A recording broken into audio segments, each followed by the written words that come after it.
14-cü əsrdə Nardaranda baş verən qasırğa nəticəsində kəndin bir hissəsi, Rəhimə xanım ziyarətgahı da daxil olmaqla qum örtüyünün altında qalır. 20-ci əsrin əvvəllərində kənd sakini Şeyx Yunis 3 gün eyni yuxunu görür. Hər gecə nur üzlü, mələk simalı bir qadın, mən imam övladı, imam bacısı Rəhimə xanımam, burada torpaq içərisində qalmışam, məni xilas et deyib şeyxə səslənir.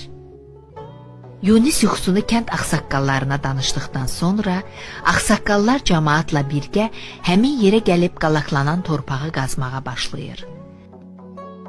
Qazılan torpağın altından çıxan ziyarətgahı gördükdə əl saxlayıb, ziyarətgahın ətrafında dövr edib namaz qılırlar.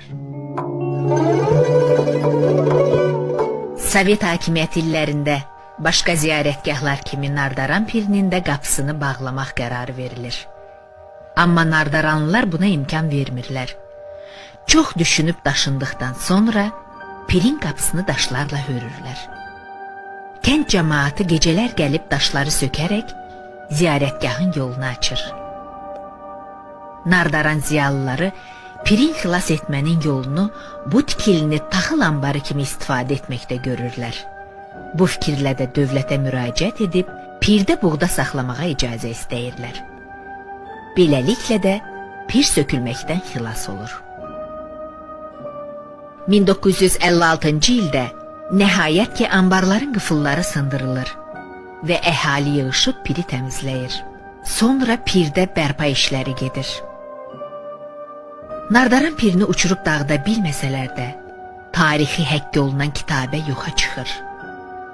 Bu da məlumdur ki, Azərbaycanda bərpaçıların çoxu milliyyətcə erməni idi. Onlar daş kitabələrin üzərindəki yazıları pozaraq, pirin dəqiq tarixini yox etməyə nail olmuşlar. Rəhimə xanımın qəbrinin üzərindəki kitabələrdən bəziləri də məhv edilmişdir. İkinci bərpa təmir işləri artıq Azərbaycan müstəqilliyini qazandıqdan sonra 1994-cü ildə kənd sakinləri tərəfindən həyata keçirildi. Nardaran ağsaqqallarının məsləhəti ilə yenidən inşa ediləcək pirin maketini hazırlamaq memar Nemət Əsədullaoğluna həvalə olundu. Nemət Əsədullaoğlu yeni tikilinin maketini hazırladı. Kənd ağsaqqallarının xeyir duası ilə 1994-cü il avqustun 10-da Peyğəmbərin mövludu günü köhnə tikili